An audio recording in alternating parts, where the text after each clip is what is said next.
Wait, let's see. I'm putting my stuff on Do Not Disturb. Oh, we are live. Yes, we are. Hi, happy Wednesday. Dan, Adam, welcome to the Saratoga podcast. Good afternoon. We missed you last week. We had a nice chat with our Commissioner of Public Safety. That was very interesting, Dan, don't you think? Yeah, it was good. I like when we get any of the commissioners on, and it's important, right? It's important that the constituents get to hear from them directly. Oh, I totally agree. And I actually appreciate the willingness of most of the city council members to come on and chat. Of course, I was totally bummed that I wasn't there. I was having a little bit of podcast FOMO. Well, we missed you, and we had a great talk. But today we have another commissioner on. Is that correct? We do. And although I have to say, you guys, I just want to say one more time, it's been a while since the three of us have been together. So I'm happy to have the gang back. Like the trio back in town. I'm happy.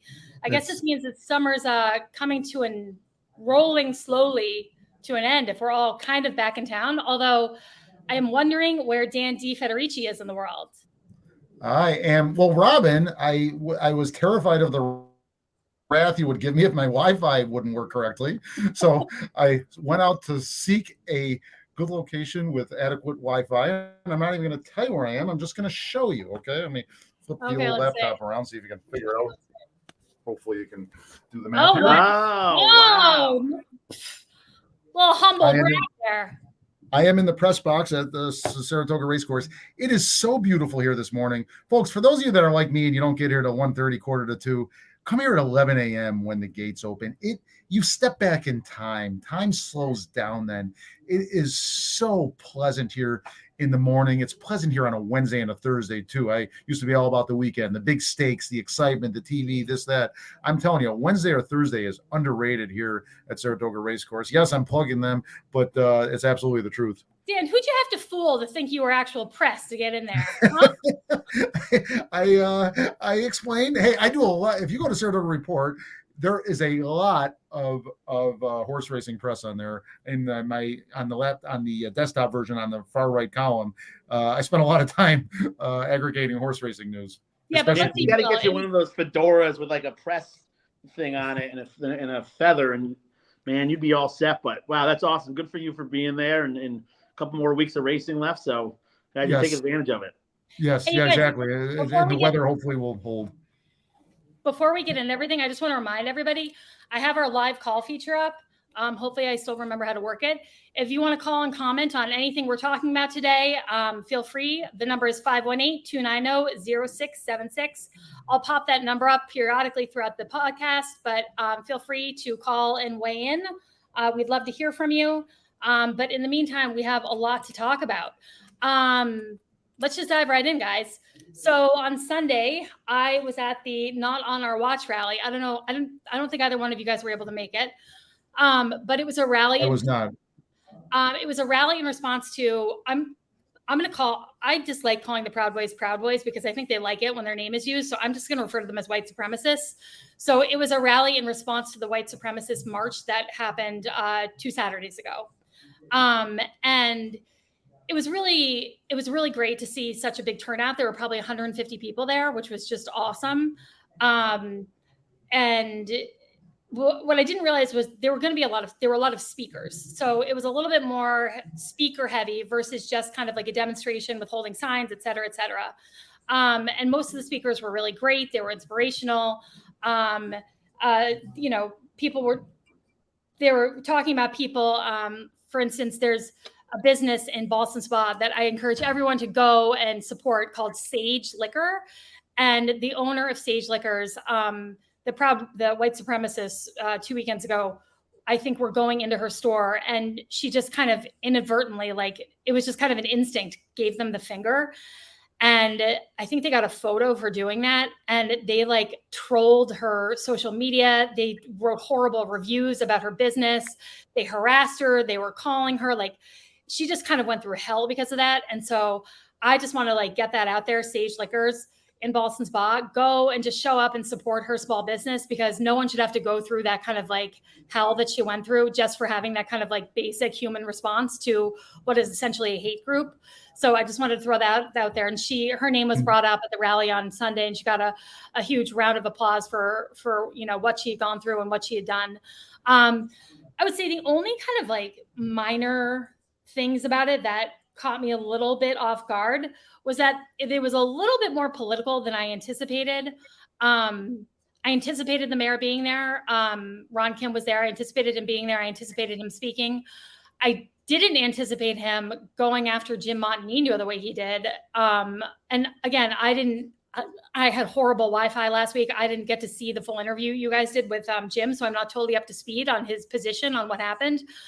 But Mayor Kim said very vehemently that our current public safety commissioner has had at least 5 opportunities to essentially repudiate what this white supremacist group did and who they are, and he has never taken an opportunity to do so.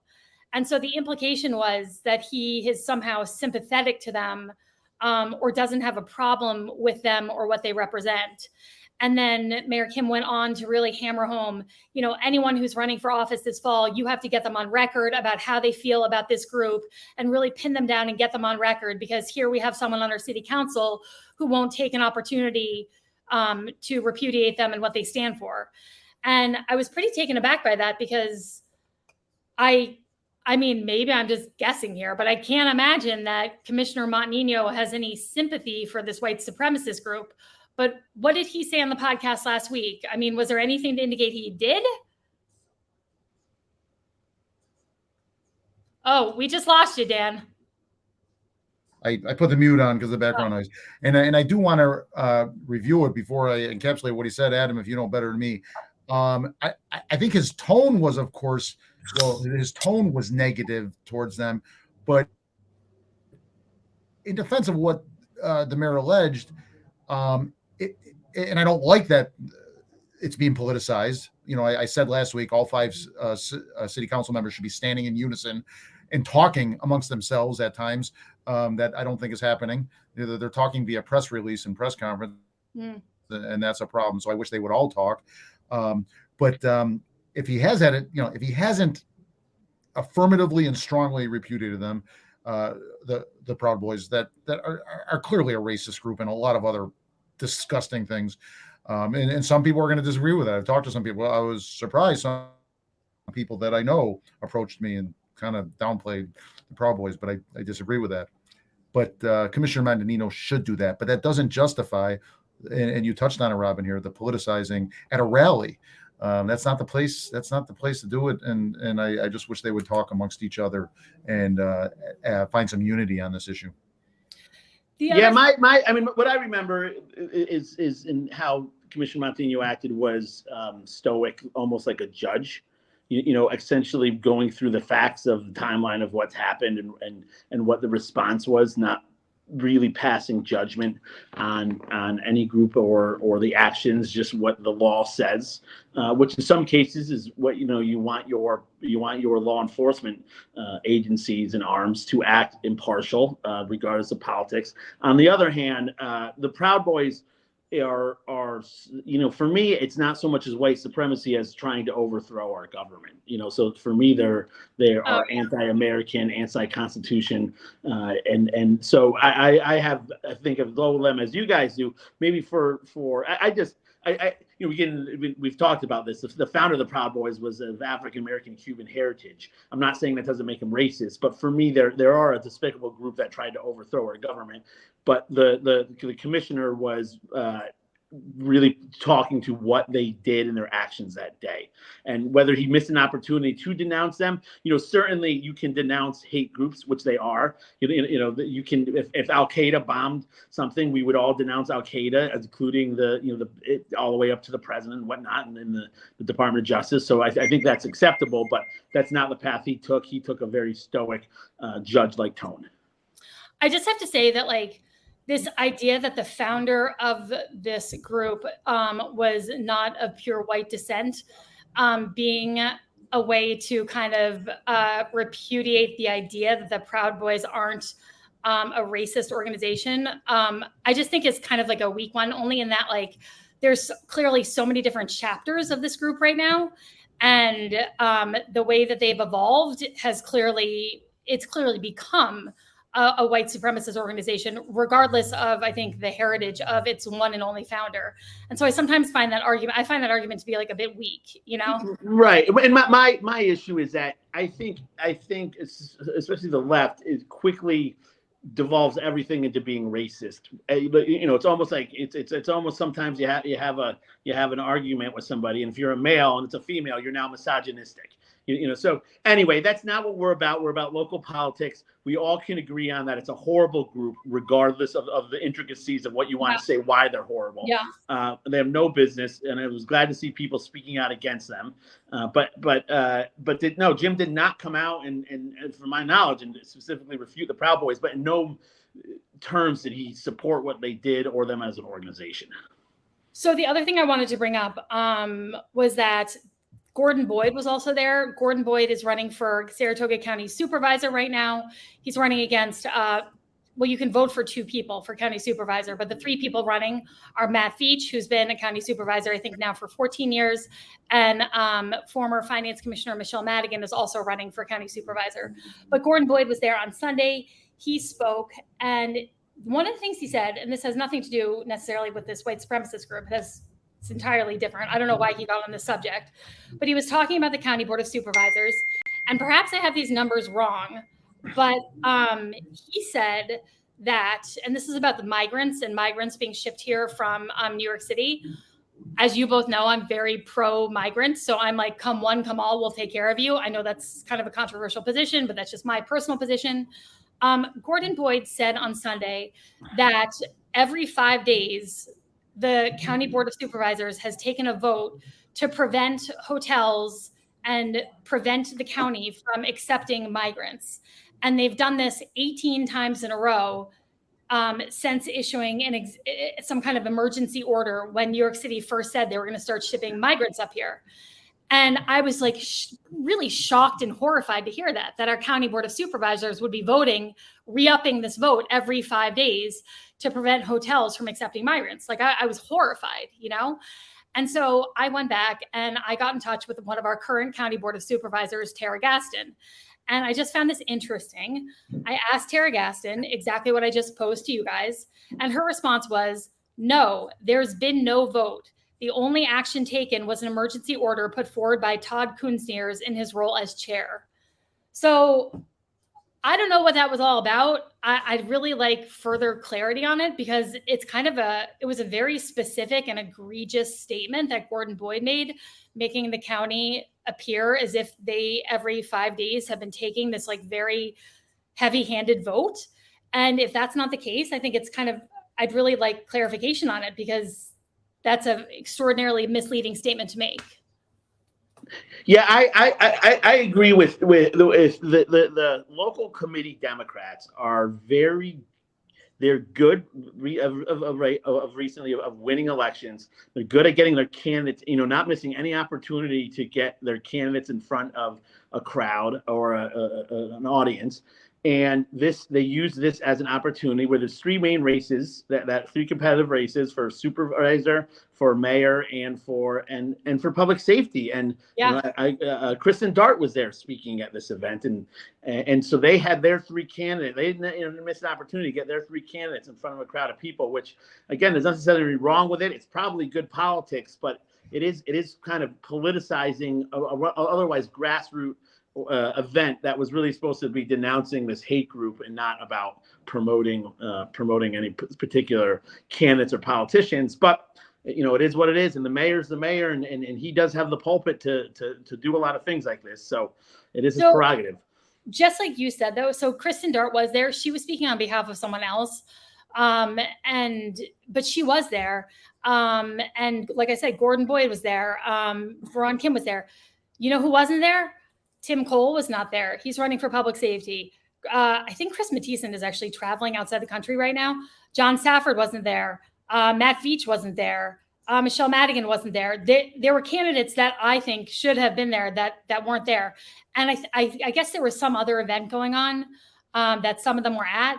But to me, when it comes to a rally like this, and if you're campaigning, it would have been a good opportunity to show your face, especially if you're running for public safety. I think it would have been a good opportunity to show your face. Jim Montanino wasn't there.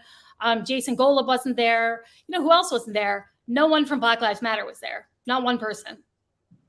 And in fairness to everybody you just mentioned, we don't know if they had just an impossible conflict. Completely fair. They could have had a conflict. I'm just saying. Yeah, you do make a good point that you can't really fault people for showing up when it matters, right? Yeah. And I mean, it did get a fair amount of press. There were 150 people there.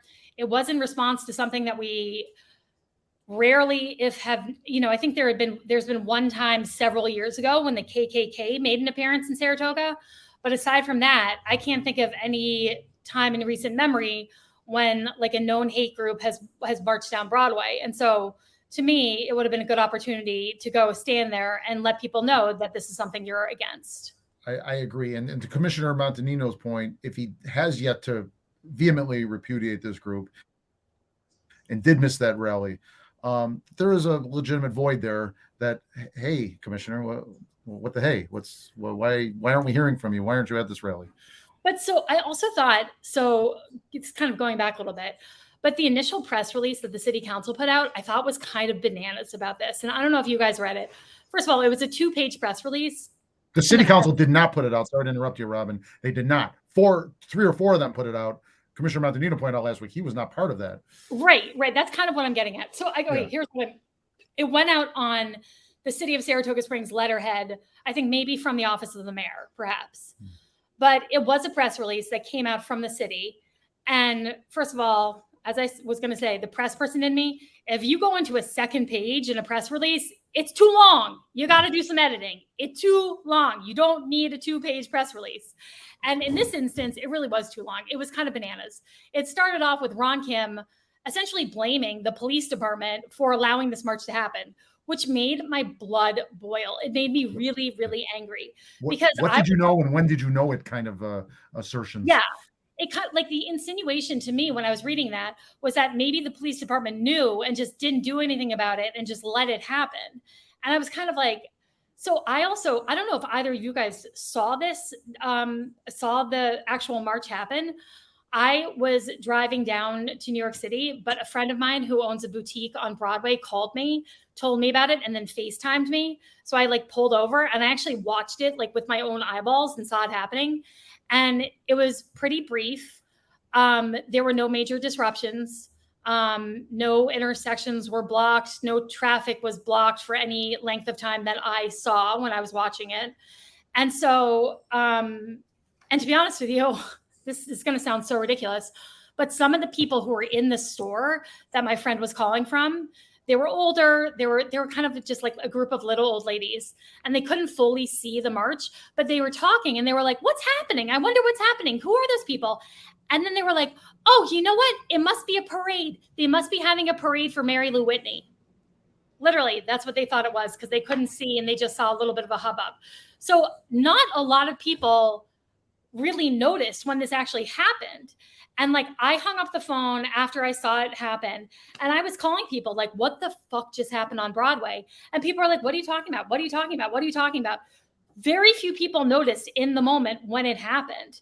And so when people are asking, there's a lot of, especially Democrats saying, why didn't the SSPD respond to this march the way they responded to the Black Lives Matter protests? And I just think that's a serious false equivalency. And I would love your opinions on this because essentially, you know, when I was public safety commissioner, when Black Lives Matter was protesting, it was a totally different situation. Their protests would last sometimes 4 or 5 hours. They would shut down intersections for long periods of time. They would shut down traffic for long periods of time. They would be putting the public in danger, and the public would be, because of the way that they were shutting down traffic and the way that they were engaging with the public and the way that the public was quite frankly engaging with them. It was a very hostile and unsafe, in my opinion, environment. And Robin, sorry to interrupt you, but also pre-planned as opposed to this one that was sudden and caught everybody off guard. Well, yeah, the BLM ones were pre-planned, but it's not like they would let the city know or they would file a permit. The only reason that this police department would know is because the police department would follow their social media and see sometimes that something was planned. So they would have like a little bit of a heads up. What we talked about, what we talked about last week was whatever your politics are. This is not you can have your politics, but how the Constitution is applied should be equal to all Americans, right? And so I agree with you, Robin, 100% that this was not the same destructive or disruptive protests that we've seen by the BLM protesters in the past. So, it should not have been handled the same way. But we talked about Commissioner Montanino and our commission form of government of maybe we can talk to Commissioner Moran about this and maybe getting together and coming up with guidelines. And maybe there are guidelines, but just making sure that the guidelines are equally enforced regardless of an individual's political beliefs. With that being said, yeah. I think we can label certain groups as terrorist groups or hate groups or other groups and use that to prevent them from marching on Broadway, as again, so long as it's equally applied. What's that? I'm sorry. So I don't think I used to work for the ACLU way back when. I don't think there's any tool that can be used to prevent someone from demonstrating whether they're a hate group or not, because I think it's a violation of their civil rights. But one of the other points that I just quickly wanted to make here is that there are a lot of people saying, especially on the left, saying, why didn't the police respond to the Proud Boys the same way they responded to Black Lives Matter? And my response to that is really simple, which is the response to the Black Lives Matter protests are now under investigation by the Attorney General's office. We all know this. There's an active investigation going on by the Attorney General into how the police handled the Black Lives Matter protest.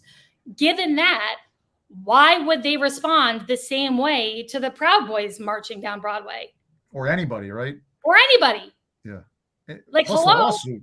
Plus the lawsuit that's going on. Yeah. So so it's just like, I'm like, are you listening to what you're saying? Like, you didn't like the way the police handled the Black Lives Matter protests, but you want them to use the same response to this group, even though you're condemning how they acted with the Black Lives Matter protesters. It doesn't make any sense to me. It's a bit of hypocrisy. Yeah. Well, well stated, Robin. There's a lot of inconsistencies in that, and it just doesn't. This dog don't hunt. That just doesn't make sense to me. Hey, we have Commissioner Moran. This was pretty small, right? And listen, this was pretty small. It was quick. They were here and gone, like you pointed out, Robin. Other ones, were an hour long, perhaps. And this doesn't justify. Again, the three of us agree. This is a disgusting group. We don't want them here. And if there's a legal way to prevent that, and there may not be, but all the laws should be applied evenly, right? Because otherwise we're going to find ourselves in a lawsuit as a city, a constitutional case that you inhibited our First Amendment rights. But we should be enforcing those laws, right? Do it evenly. Don't do selective enforcement. I agree. The problem is, you guys, and this is a question I still struggle with. I don't know I still don't know, after everything that's happened with every protest we've had in the city, when do you go in and end it because an intersection is being shut down or because things are potentially unsafe? When is the moment where you go in and shut it down? And finding that balance between protecting people's constitutional right to protest, but also protecting public safety. It's an almost impossible balance to achieve perfectly, truly almost impossible. And if you're going to try to shut down a demonstration, you're asking for a violent confrontation, like you just are. And so I just think it puts law enforcement or whoever is in charge in a really, really, really precarious position. Your point, but they don't need to. Hopefully, shutting down is not the question. If they're violating the law, did not get a permit, or what have you, enforce it evenly. And if that means arrest following up afterwards, then that's fine. So if it's not, some prudence here. We should ask Commissioner Moran this. He's not on the stream yet. When he gets on the stream, I will ask him this.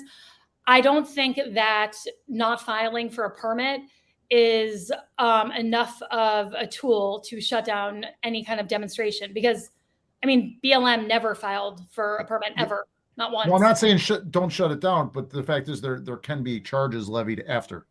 Oh yeah, afterwards. I don't know. Yeah, but then you get politics involved, and you have a political AG who comes down and investigates, and that's where we are now, right? Where it's hard to make the claim that laws, you can't make the claim that for the BLM protests that laws were followed, because laws were not followed, permits were not given, laws were broken, arrests were made, and here we are. And if you go to most city council meetings, will tell you Saratoga is a racist city. It's under the investigation of the AG. Well, that's politically, unfortunately, that's where we're at, especially in this state, in this city. And it is unfortunate too, because we're under investigation to determine if people's civil rights were violated.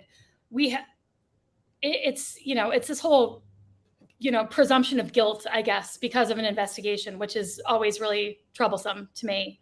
And I think has cast kind of an unfair reputation on the city. It's absolutely unfair. I agree. Yeah. Yeah. So there's that. Anyway, there was also a city council meeting last night, and Dan, you were the man and went and watched it for us, which I really, really appreciate. I caught most of it, not all of it. It was a largely uneventful, at least for the periods I saw. Some speakers, some spirited speakers, but respectful anyway. Respectful mostly to their time and so forth. One significant thing that I felt was significant, that's relevant here to all of our discussions, is Commissioner Montanino, and I'm going to read this here. He announced a public safety forum with the Saratoga Springs Police Department leadership on September 6th at the Music Hall at 6 p.m. And this is to address, fulfill item number 45 of the recommendations of the 50-point plan contained in the reinvention plan toward a community-centered justice initiative. He did not go into the form of that, what the structure, so forth. He just announced it, and that's really just a couple weeks away. I don't know what you guys think. That I guess it's good that they are continuing to address that plan, because when there were items that were languishing for over a year, that was what's the was purpose wrong. of it? I'm confused. I'm sorry. What's the purpose of it? I'm sorry. I'm confused.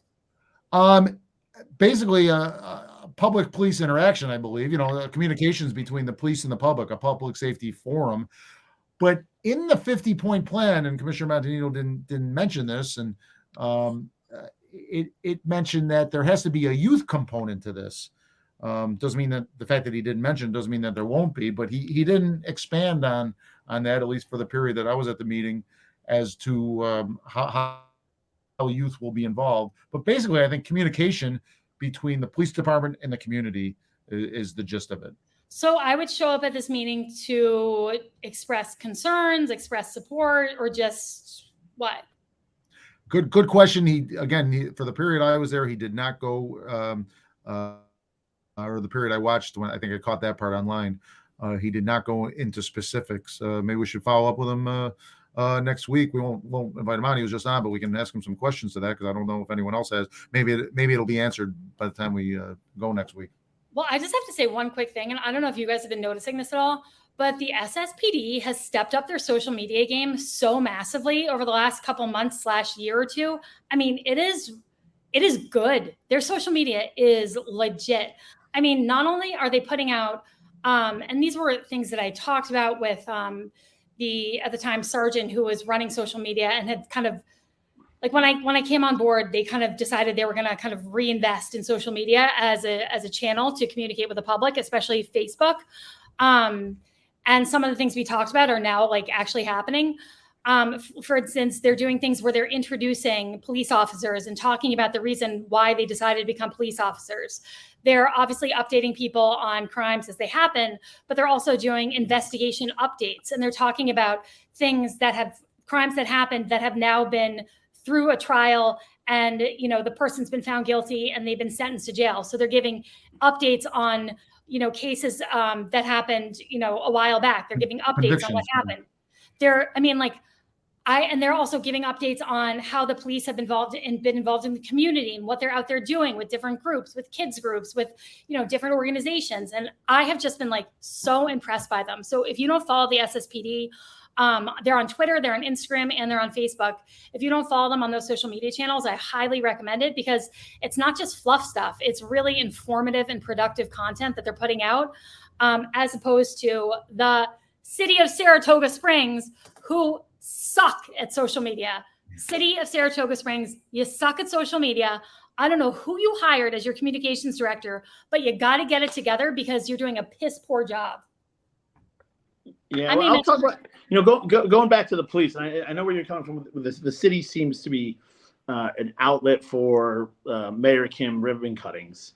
It seems to be very heavy on that. But I think the police, and rightfully so, realize in this day and age, you can't, how information is disseminated now. We used to have a kind of an impartial free press. I think that's gone. I think that the people who do beats like the Times Union and Wendy Libertaires of this world are run. It's not journalism they're running. It's for the shock value. And it's very politically motivated. So the police can't depend on local media anymore to give out fair and balanced stories of what's going on. And the way people consume information now and news now is all over the place. We've talked about this many times, not just picking up a local paper anymore. So, I was at the homeless shelter, the Rise Homeless Shelter, and the SSPD played a basketball game. And I will say Tim Cole was there for that event. And the police played our homeless residents. And it was not only that, Dan, you appreciate that. They played in full gear, most of them. I was expecting them to come in shorts and T-shirts, and it was hot. This is mid-August. And they're playing with their vests on. Now, I've known this from my travel over Ukraine.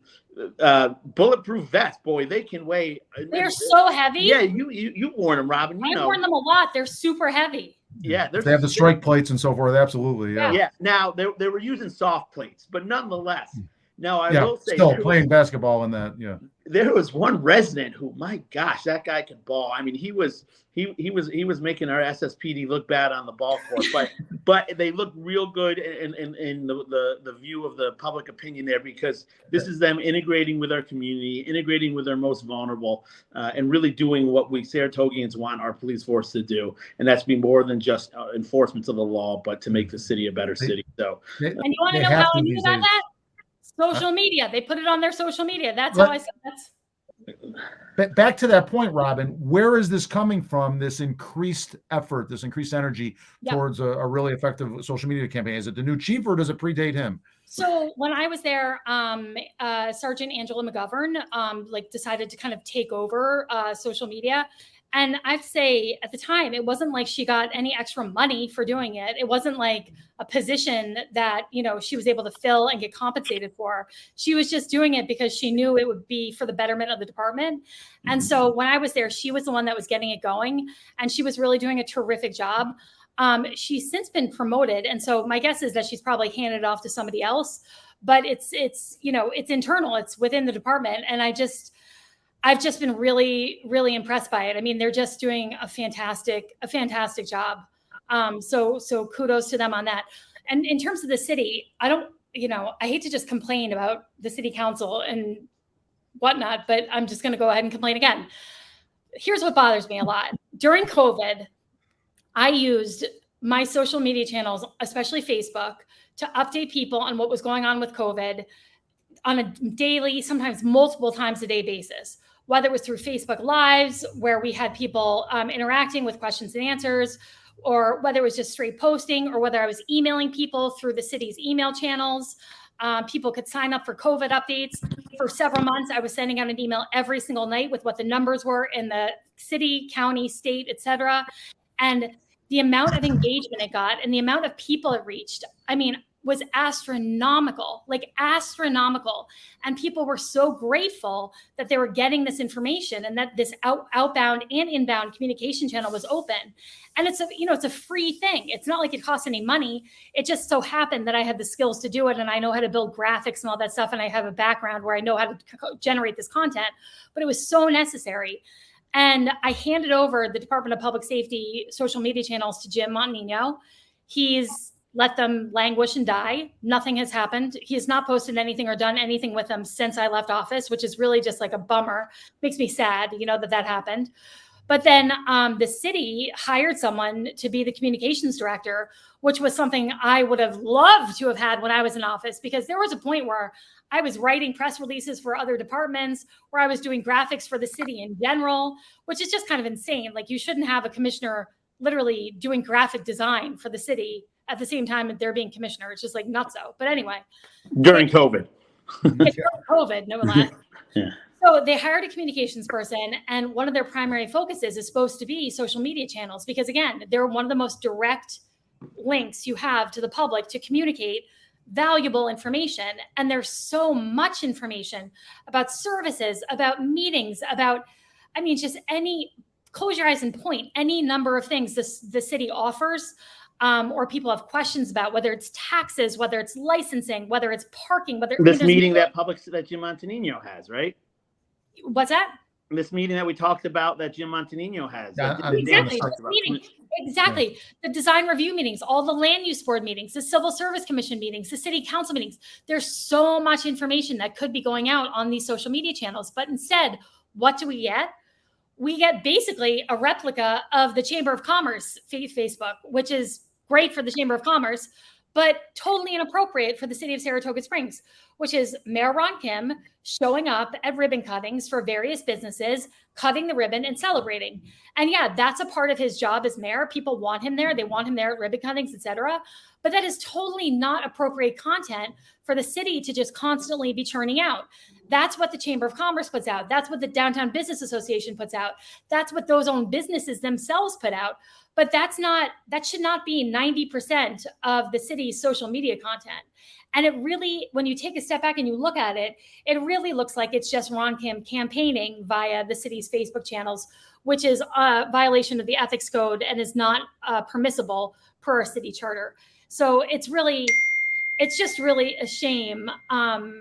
Sorry, this is Dylan texting me. Email, guys, one sec. Can you guys take over for 1 second?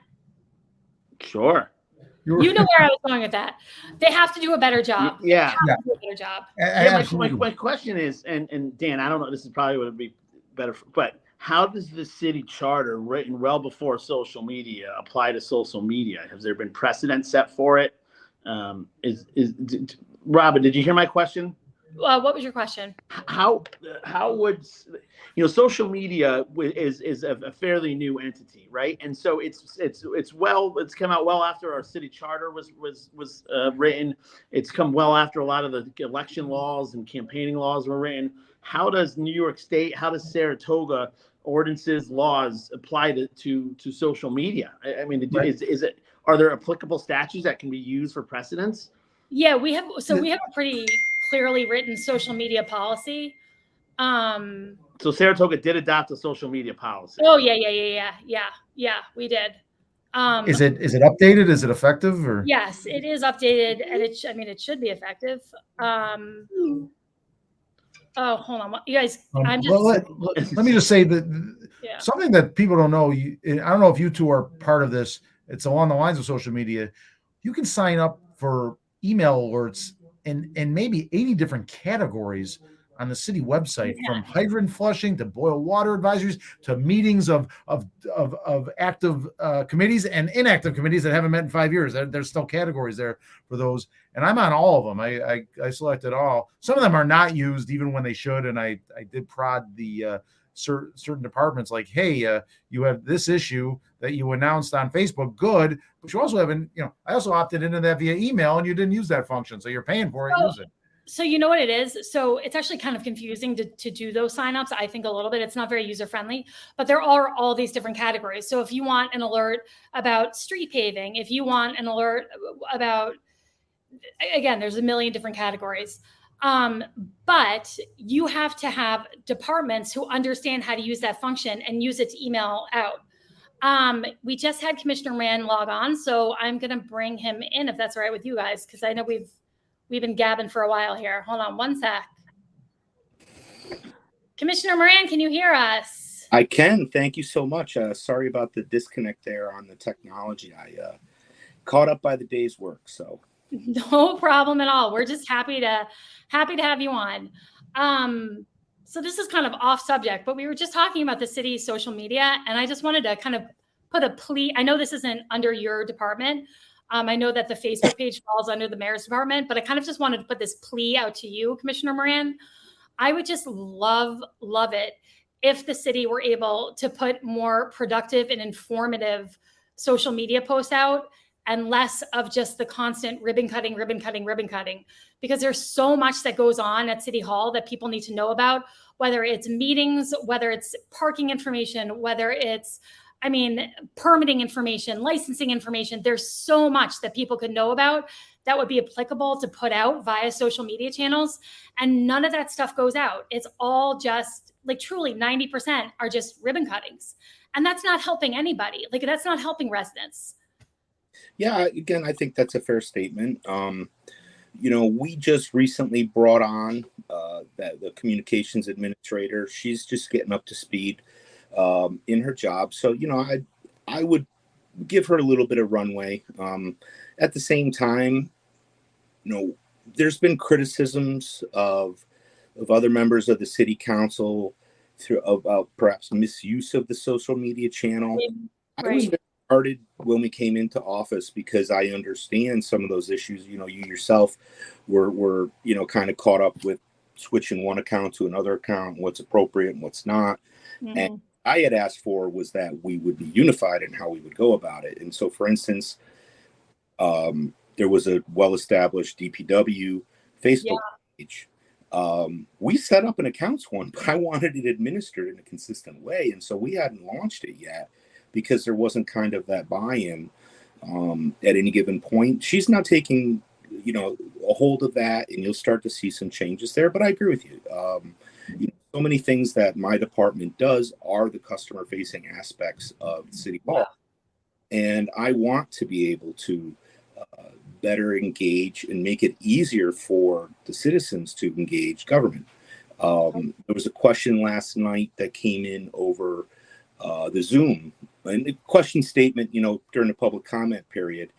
And, once I saw it, because this one was the first one that came over Zoom, I could see what the potential topic was, and it applied to fireworks, which is something that I've worked very hard on over the last year to bring back into existence within the city. Yet, it's not everybody's cup of tea. There are animals. I have animals that get frightened by fireworks.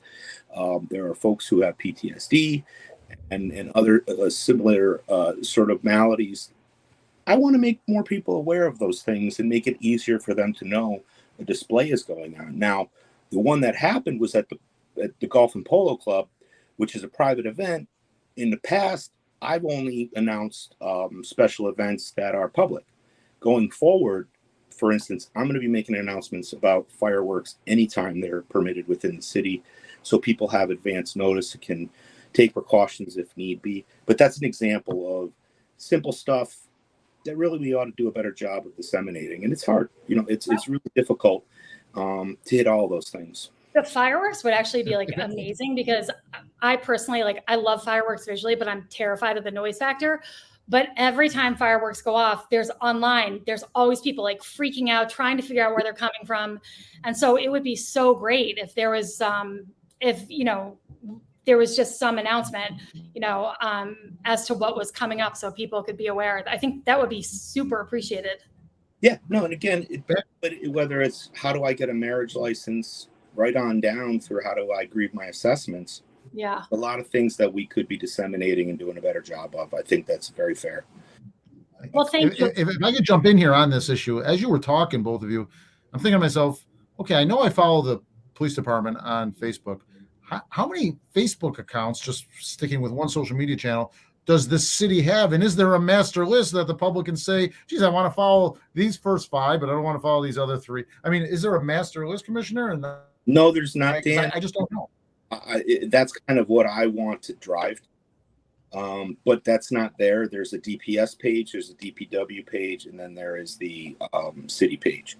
And the DPS page, sadly, I started and handed over, but it has not been used. It's just sat there empty for a year and a half, which is sad for me. Anyway, But it would be nice if Department has one, and I believe firefighters have one. So those would be the other associations I'm aware of. Yeah. Anyway, one other question. I'm sorry, we've been talking about I just have one other kind of random question for you. So if people have a demonstration of any kind, right, who doesn't matter what the group is, and it's like 50 people, whatever, and they have a demonstration or a protest, and they don't file a permit with your department, and it's not like approved by the city the way sometimes events are approved, or sometimes people file for a declaration of protest, or I forget what they're called. Yep. Is there a means? I mean, I wasn't aware of this as a tool, but is there a means to then be punitive after the fact because they haven't filed? Here's the thing. Let's make something very clear. The First Amendment exists to protect speech. Right. Popular, well-liked speech doesn't need protection. It's the speech that is offending to some or is perhaps not popular in a given moment that the protections exist. Very, very clearly, the actions taken, was it 2 weeks ago, were political, period. There's, unless you want to call it a clown show, it was not a parade. There was nothing other than a political intent behind the actions of those folks. That's protected speech, period. Right. And choose to exercise that. I think that we as a community right now, we have questions about what's appropriate, what we can and can't do in terms of provisioning that right. I know as a government, we do have the ability to define time, place, and manner. And I'll just use an example for you of what or how that could be administered. The Back to Blue rally that occurred a couple years ago ended with a confrontation in Congress Park, at least through somewhat of a response protest to that action, right? Yeah. People walking into the park, people confronting them. The men and women in our police force were fundamentally stuck in between them. Yeah. Serving as that barrier. That's not acceptable to me. Yeah. Human beings in harm's way. I don't want to create situations for conflict. Our country is created by and strengthened by this tough discourse, right? We test the limits of what we really want to be as a society through that expression of our First Amendment right. When we look at other communities that do stuff like this, where there are contentious cases, there's a big courthouse waiting for the Supreme Court to come down with a ruling, or a state court. Like a zone. Position A is over here in this cordoned off fenced-in area. Yeah. Position B is over here, and there's fences and space separating. Totally. That's really what I would like to get to. Totally. That takes a lot, and there's no criticism coming from me in terms of sort of 2020 hindsight. It's just thoughts that I have, and I'm just using that situation as an inference. But going back to the original question, declaration of demonstration is the proper term. We ask that people who are going to go out do that. They file a declaration of demonstration. There's no cost. There's no restrictions other than perhaps if public safety weighs in and says, this, that, or the other thing. Again, time, place, and manner, which I do think is appropriate. But we need to gain, I think, better engagement with those who want to go out and express their First Amendment so that we can do it safely. That's the only thing I care about. Let me jump in here real quick, because we had a disagreement on this. And as we know, the First Amendment also is not absolute. If you have so you can't rally to then go and storm City Hall, so everybody bring your guns, we're going to go study. That rally would not be. Please don't. But that's the extreme version. But if you have a group like the Proud Boys, all right, and they have been proven to try to overthrow our government, have in the past have used violence in past rallies. Could you use that as a commissioner? Do you believe that you could use as a commissioner to deny? I mean, nobody seems to be applying for these permits on a regular basis anyway. But could you use that as a reason to deny a permit to gather? My answer is probably going to be no on First Amendment grounds until we get more guidance. We're under investigation. Don't think for a second that isn't hanging over the heads of us in terms of how we're going about doing what we do. The fact that Jim brought those charges against Chandler, and then they're thrown out and there's still more pending against Lex, is a demonstration to me that the position of allowing people to express their First Amendment right is paramount. And we need to protect that. The thing about the Proud Boys, Canada has declared them as a terrorist. The federal government nor the state government has declared them. And so the actions of someone who, might be aligned with you philosophically don't necessarily, implicate you as a violent person. And so, we as individuals have rights, and I believe in our freedoms, and it's my responsibility to make sure that those freedoms are protected, though I may not like the message or the messenger at all. It's unfortunate, but that's who we are as a society. Caveat. If I could jump in, Robin, I don't want, I just, because I don't know how much time we have left. We're almost at 1:00. And Commissioner, to be fair to you, I want to stay on this topic, but hone it in a little bit.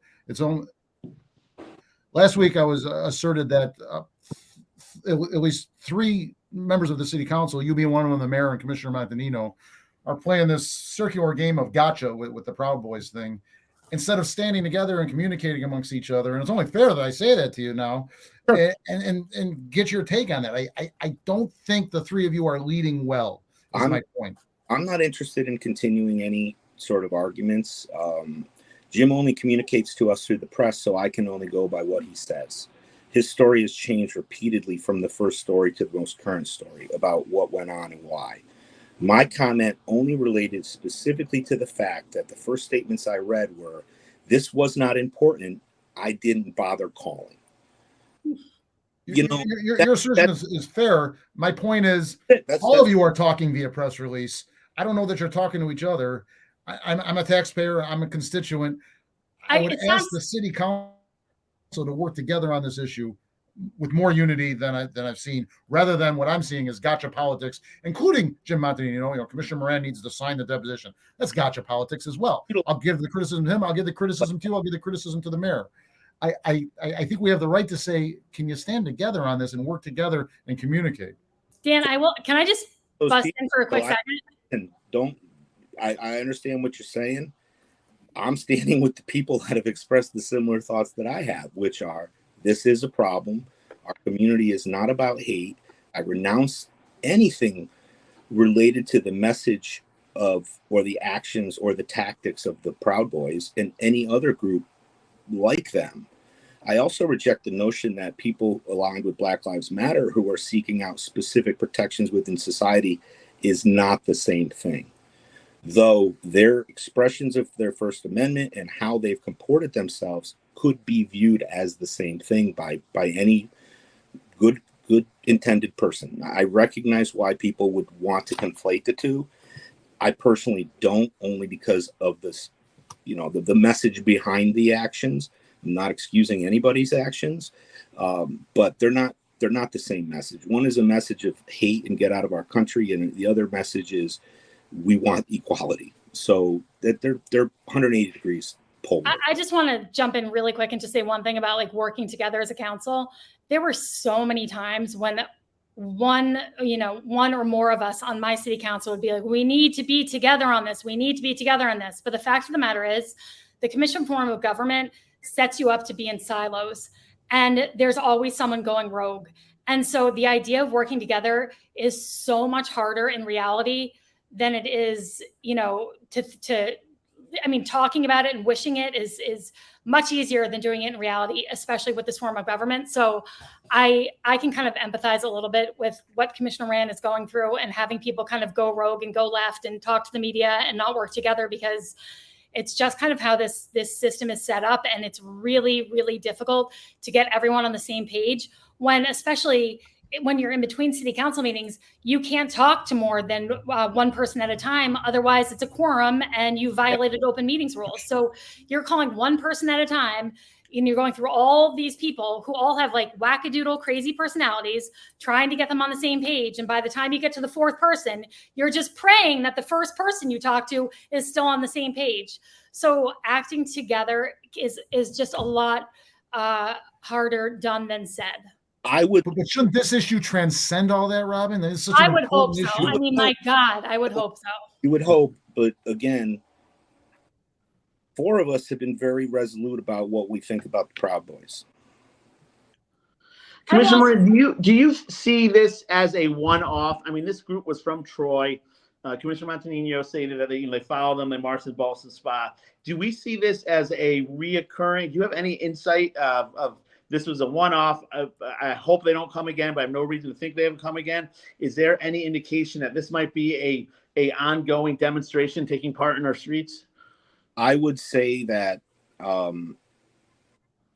hope is not a plan. I think it's our responsibility to take a look at this and the potential that could be brought, because this group does have a background and a history of violent actions. They also have, and again, not to impugn the military, but they do have alignment with the military, and as much as former military people generally make up a good constituent of this group, that says to me that there's a regimen and a rigor to how they go about doing things.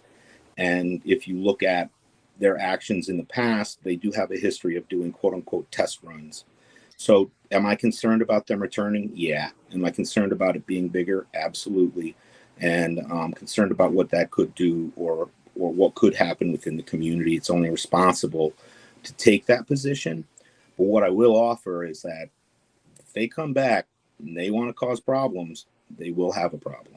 And we will be ready, because it is unacceptable that these types of expressions with violence and any other sort of civic unrest is not acceptable. It just isn't. And words aren't violent.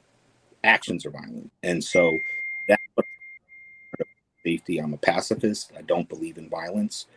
And there's a lot of things that scare me.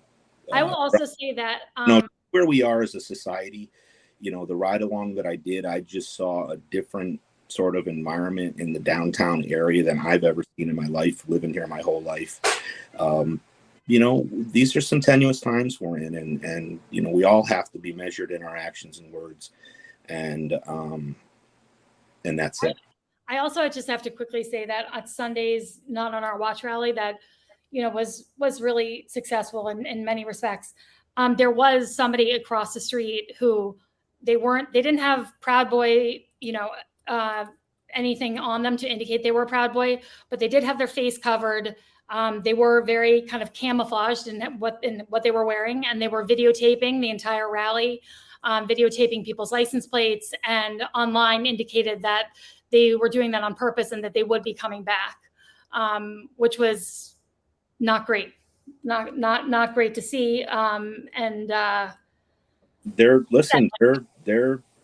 Their God is on trial. He's been indicted how many times now? And there are a bunch of Proud Boys that are going to be sentenced at the federal level. He's got a court. I will say influence of things that you can look at and say, hey, this is something we need to keep our eyes on. And just let the record show, on Sunday, we did file a declaration of demonstration. Absolutely. Explain to everybody how that works. Yeah. Exactly like a special use permit or a special event permit. I'm sorry, I'm conflating those two. It gets circulated and we talk through. And so the feedback that came off of that was, hey, there's a noise ordinance. You tended to use a bullhorn, make sure it's not over this loud. That came from code enforcement. I actually spoke to Linda prior to the event as well as the mayor did. And I know that there was engagement with the police department as well. And so that's the way we'd like things to happen in a perfect way. We spoke with the police department, but we also came up with a long list of rules of engagement for how we expected people to behave at the rally. And the headline was to engage, not enrage. But it was also like, we're not going to bring weapons. We're not going to have drugs. We're not going to, it was a very long list of kind of, this is how we expect people to behave, because there were concerns that if Proud Boys showed up, we did not want people engaging with them or trying to pick a fight with them. And that was really important. And it was important for us that everyone kind of be on the same page in terms of what we expected from them in terms of behavior. So letting the police department know that and having a conversation with them so they understood how we plan to act, and just really communicating with all parties, I think is the safest and best way to go about doing any of these things. So do I. And think if Black Lives Matter or any other civic organization wanted to have an action, I really would like engagement with them so that we make sure the event happens safely. And if there happens to be a counter voice to their action, let's accommodate that as well in a way that is safe, protects people's right, but also keeps the community safe. And you got to be proactive. And so I reach out to, I haven't spoken to the head of the Proud Boys yet, but obviously you guys understand I do have engagement. I'm not sure he's taking our calls. Well, no, I don't anticipate he would either. Commissioner, I have a question regarding this issue in last night's city council meeting. A speaker spoke, and I may mischaracterize what he said, but I sort of understood what he said. Something like, they're not maybe we're all feeding this, both the politicians as well as the media, us. Here we are 11 days later, still giving this group all sorts of press, all sorts of attention. And I'm not saying we ignore it, but are we feeding it, I guess is the question, by giving it too much. Therefore, they're getting the attention they want. We're helping them recruit, in essence. Yeah. Is that something we need to be concerned about? I think that's a great question. My initial inclination was to do exactly that. Don't give them the breath at all, right? Yeah. But, one of my fellow commissioners was very impassioned about this issue and the message that this group puts out there and how it makes, essentially discriminated against parts of our society feel. He was specifically, Commissioner Golub was specifically aware of several families that were down in that area who were scared and sought shelter within a business because, they're with their kids. They've seen what these people have done. I know that he contacted both Deputy T2 and the chief of police on Saturday when it was happening. And that's how I learned about it. Jason texted me and said, this is going on. And then I went on social media and I think I saw maybe that one video that was published at that point in time. So I know that the police department was notified on Saturday, yet again, we get a continuing changing story. So I've spoken with the police department. I know what they observed. I know how they responded, and I think that they responded appropriately. There's no gotcha politics on my end. I think it's disappointing, again, that we don't have the person in charge of public safety interested in sharing matters of public safety with anybody else on the city council. That's disappointing. That was the limit of what my criticism was, because frankly, I'm done arguing with that guy. I'm going to change topics for a minute because I know there was a lot of other good stuff that we wanted to talk about with you today, Commissioner Moran. And I think some of it had to do with one of my favorite things, cannabis. Yes, ma'am. Again, kind of a shift in topics. I know. Big left turn. But, yeah, so we're very, very fortunate. I think being kind to everybody involved in the process, the state has not really done a great job as it relates to our move into legalized adult use cannabis market. And there's a lot of reasons why. But the position we find ourselves in now is there are different acronyms. So AUCC is an adult use cannabis cultivator. That would be a farmer in our parlance, right? These are not big corporations. These are human beings, family-owned farms that made the choice a year and a half ago to enter in, get licensed, and be part of this new cannabis market. Well, they've done their job. And here we sit in August with 21, 22 dispensaries perhaps open. That's less than 10% what they were promised. They put the seeds in the ground. And so we essentially have 1/3 of the supply chain holding the bag and about to face, I think, fairly substantial losses of capital that they invested, time, product that's on their shelves. And so what happened is like 3 months ago, there's regular OCM meetings with the licensed individuals, that they're party to. And a local person, Scott Trifolo, who is an AUCC farmer in Saratoga Springs and happens to be very, very involved in the industry, was on one of those calls, and he and a couple other people advocated for the plight of these distressed farmers. And at that meeting, sort of the thought was germinated that they would create, at the time they were calling it a farmer's market for legal cannabis. Scott brought that to myself and Commissioner Golub. I went and I spoke with the other commissioners and the mayor, and we were all, because we're a host community, we're like, yeah, let's find a way to do it. And so we didn't have rules, but we knew the sort of the intent and kind of the framework of what it would be. Unfortunately, it took the state 2 months for them to give us the rules for this emergency action. But in doing so, we were already ready, and Scott immediately sent in his application. We were one of the first 2 approved in New York State. Then that lawsuit relating to the veterans return hit, and everything is paused. So New Paltz and ourselves are the only 2 places that have this this opportunity to help these distressed farmers. Long story short, what we did is we quickly sort of ascertained, if we did it on city land, it complicates it.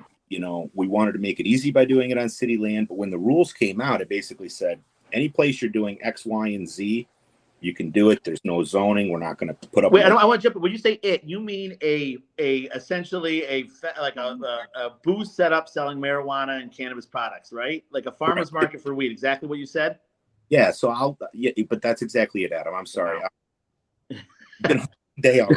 You said it. I just wanted to make sure I heard it correctly, I guess. Yeah. So did Dalton up there. We put in touch with Ryan McMahon at the City Center. Ryan hosts events all the time. That City Center parking garage was built so the first floor could host events. It seemed like a really good matchup, and they were able to establish a lease. So they had a separate lease.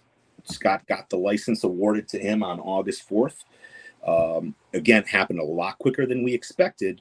And now we're trying to stand it up. So what's going to happen is you can envision, and we're on Excelsior staring at the parking garage.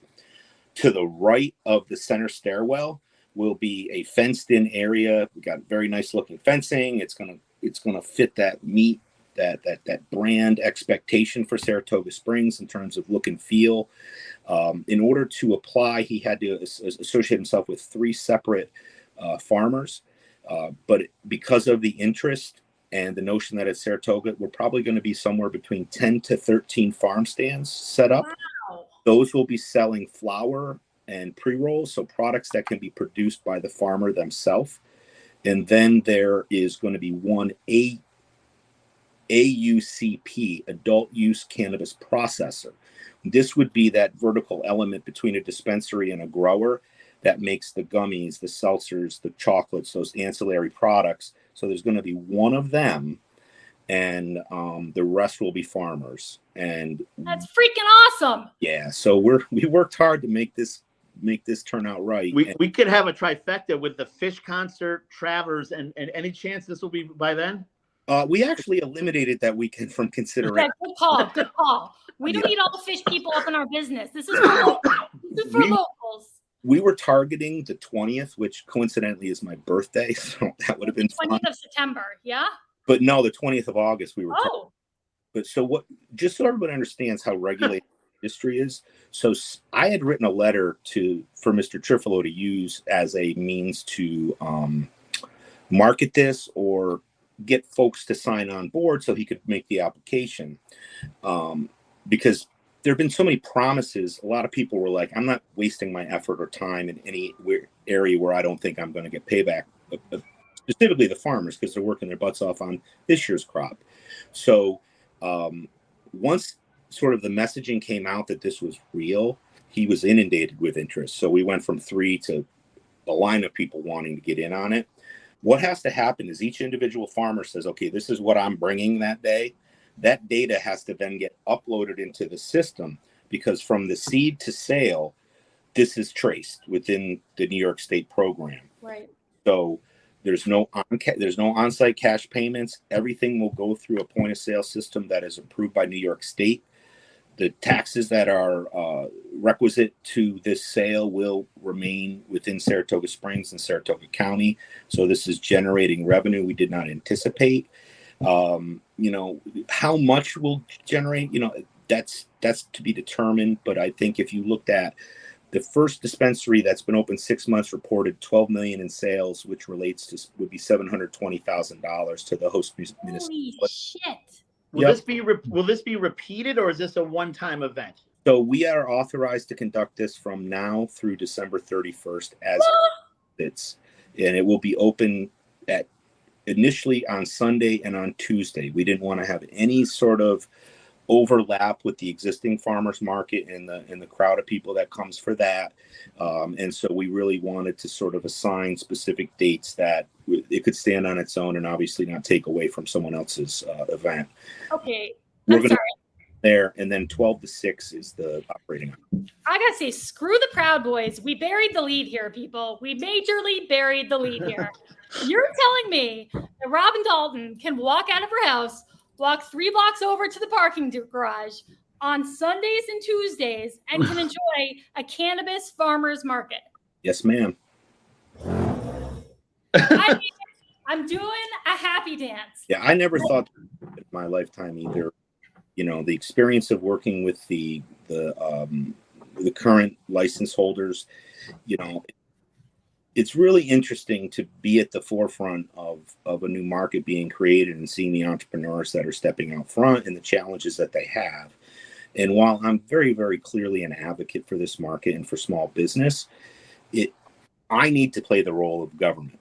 And in my view of this market and the way that the state's already regulated it, my job is to keep government out of it as much as I possibly can and allow the statutes that are already in place just to run their course. And so, we're working through how our zoning matches up to actually existing state law. And it took the first card applicant or the first permit applicant in front of the planning board to see that there may be a little bit of misalignment between our zoning and how it's written versus how the law is written. And again, to the credit of the previous city council, they saw marijuana coming and included it in the zoning, but we didn't have the regs yet. So it's hard to project where the state may go. And what I mean by that is this first justice influence license holders. It literally says in the law you can't be prejudicial against them because it's a cannabis-based business, i.e. you can't express bias to say this doesn't belong next to that. Nor can you put any sort of hurdle in front of them that a normal business wouldn't already have. And how this relates to our zoning, right now they're required to have a special use permit and a site plan approval.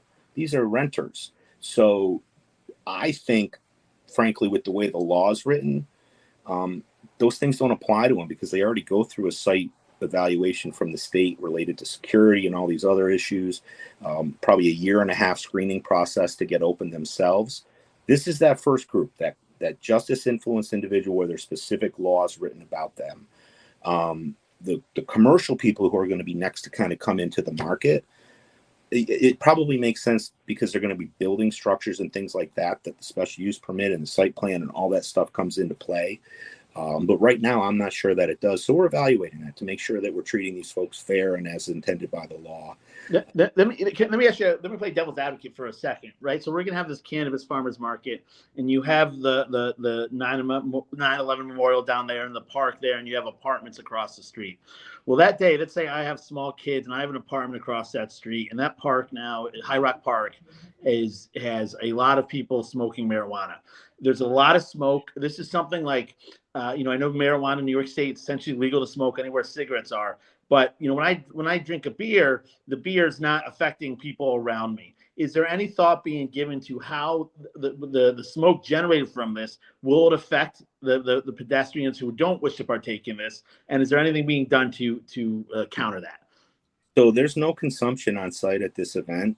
High Rock Park is a city park. I don't believe you're allowed to smoke in that. Thank you. I was just going to say that. Sorry, I didn't want to interrupt, but I was just going to say that. Parks, you're not allowed to smoke. Yeah, you're not allowed to smoke in city parks. So you're talking about general enforcement issues now to actually answer that question, because again, I've grown up in a world where marijuana is illegal. And so the sight of people walking down the street puffing on a joint or whatever, I can understand why that's off-putting, because it's still odd to me. And should there or could there be some retraction on that? Yeah, I think it's logical. That's maybe something that is discussed. I think we may have the ability to do that on the local level, but I do know that the conversation is going on the state level as well. Because again, let's be honest, it's not for everybody, and we have open container laws. There's a lot of things that, left to I'd be more concerned. Listen, I have a lot of libertarian beliefs. If you want to smoke weed, smoke weed. I don't care. It's when that smoke, may affect my children that some people might start to care. But right. But you're saying that is being looked at, and we're in the infancy of this. And again, I'm playing devil's advocate. I think this is a great thing that you've done for our city. It's going to generate revenue, as you said, so I'm all for it. But just wanted to clarify that point. I also just quickly have to say on that topic, having 4 kids, and I live on Lower Caroline Street. Walking up and down Caroline Street every day, they are already experiencing pot smoke like constantly, whether it's from vape or someone smoking a joint or whatever. And it is a problem. But to me, it's way less of a problem than the drunk people we have to deal with on Caroline Street, because we may not see them drinking alcohol outside, but we have to deal with their behavior outside all the time. And we have to walk through their puke on the street all the time. So when I rank the order of issues we have in Saratoga, although I am bothered by the pot smoke and I'm bothered by the fact that my kids have to inhale it and smell it, it's lower on the list than it is dealing with the drunk people and the aftermath of the drunk people we have on Caroline Street. Can you create a graphic next week, Robin, of the issues on Caroline Street that you tolerate? I would love to. Well, listen, Commissioner Moran, we're running out of time here, but I am so appreciative of your coming on. And I think that this cannabis farmers market just solves so many problems in a really creative and innovative way. And so I thank you for doing it. And I thank you personally for doing it. I am a marijuana smoker. I do not drink alcohol. I'm allergic to alcohol. I break out in hives all over my body if I drink any kind of alcohol. But also I have a lot of stomach issues and I have a medical marijuana card. But even with a medical marijuana card, it's still kind of tricky to go down to, I think Clifton Park is the closest dispensary in terms of getting any kind of medical marijuana. Yeah. Yeah. And so it's a real hassle. And so I think this is awesome. And I think even better, it generates tax revenue for the city. And my understanding from at least when we were on the city council is that a lot of that generated revenue, a lot of that actually is earmarked for public safety, which I think is fantastic. I don't think it's earmarked per se, but I personally think it's entirely justifiable because, listen, we have two things on the... I believe government exists ostensibly for public safety. That's why people started living in congregation. Sure. When we look at our community and we look specifically at public safety, we've grown. We're finally doing something to address the needs of, let's call it the Eastern Tier. And we're going to stand that up. Well, we have to have a plan to fund that. So last night we created an assignment so that we can start to put money in the piggy bank, if you will. I think it's entirely appropriate that we earmark monies coming from this segment to that. Reasons why is because we know there's going to be the need to direct a little traffic, maybe a little bit at the openings of some of these, but we can't necessarily get to where we need to get to from a budgetary standpoint just through tax collection because we have a tax cap. And so we need to develop new sources of revenue that can help us budget, balance the budget. And here's one that, I'm not going to say it's a windfall because there's work that goes into it. And there's individuals that, again, are entrepreneurs that are putting themselves out there. But when we build this out, and I think we'll probably wind up with 5 to 6, it's going to be a significant revenue stream that we plan for, right? We shouldn't just put in the general fund without thoughts about it. And I really do think that the police department, in terms of our head count, significantly needs to be addressed, and we need to underpin over the long term the commitment that we've already made to the fire department. But especially because so many of the surrounding counties have opted out of having dispensaries and whatnot. I think a lot of people... I appreciate that. Yeah, I know. So I think a lot of people from around Saratoga Springs are going to be coming here, which will also increase the revenue that we're making. But I do think that one of the specifications was that some of the tax revenue be used to help develop ways in which we could tell if someone was high while they were driving in particular. From the state standpoint, yeah, I do believe. Okay, yes. Research, breathalyzer, if you will, because we know at present what we have is a blood test that it's at best a lifestyle test. It's not a sobriety test. Right. So, I think that's it's like everything. We do not want impaired people behind the wheel, and at the same time, we'd be ignorant to suggest that they're not there already. So, but the sort of the last thoughts on this are, because you bring it up, the strategy that we're employing is, I would like to keep the dispensaries, if you will, on the perimeter of the city, because of what you said. Generally going to be car destinations. People are going to be coming from external to the community, into the community, and people who live here can drive within the community. Yeah. But instead of bringing everybody downtown where we already have, let's just say, absolutely. I would like to do that, but there's another thing coming out, which is the lounge.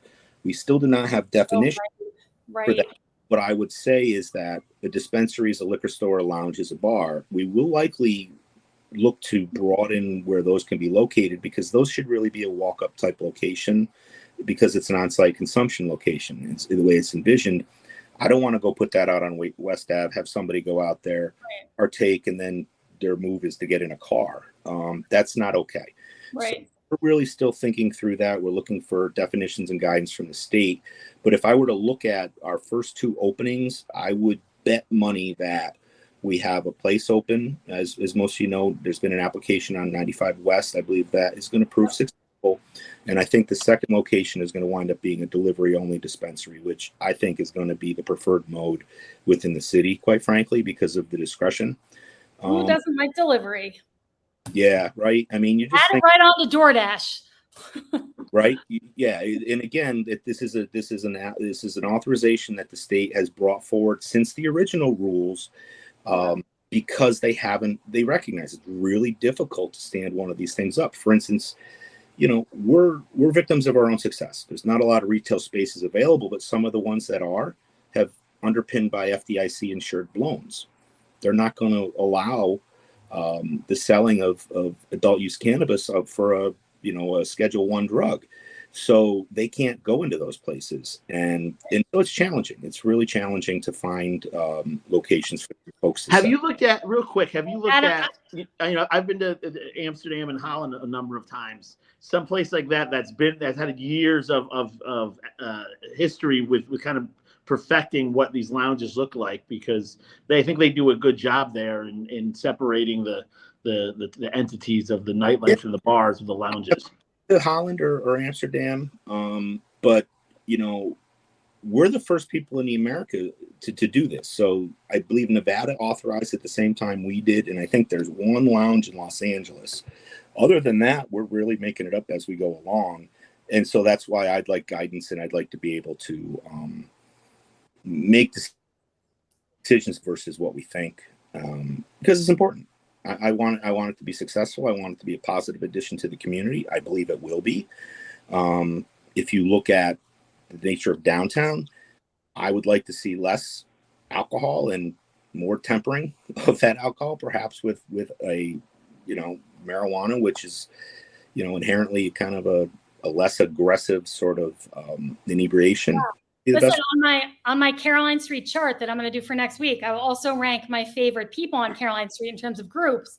And my favorite group are the Dead and Company people, because when the Dead and Company people come, they are so chill, because for the most part, they're smoking pot. They're so relaxed. It's a totally different vibe on Caroline Street.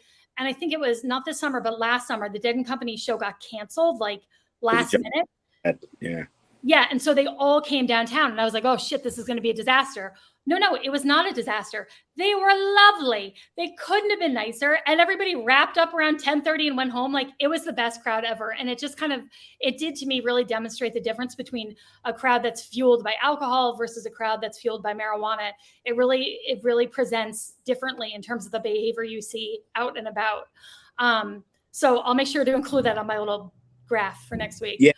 Understand a lounge can't have alcohol in it and vice versa, so these would be separate. You wouldn't sort of first floor of the or the second floor of the city center or the city tavern suddenly is now a lounge. Right. Like, Right. and it's a separate standalone business that would operate on its own. Well, listen, Dan had to go because he had a hard out at 1:30. I've got kids texting me like, are you still podcasting? But I'm so appreciative of all of your time today, Commissioner Moran. And this is such exciting news.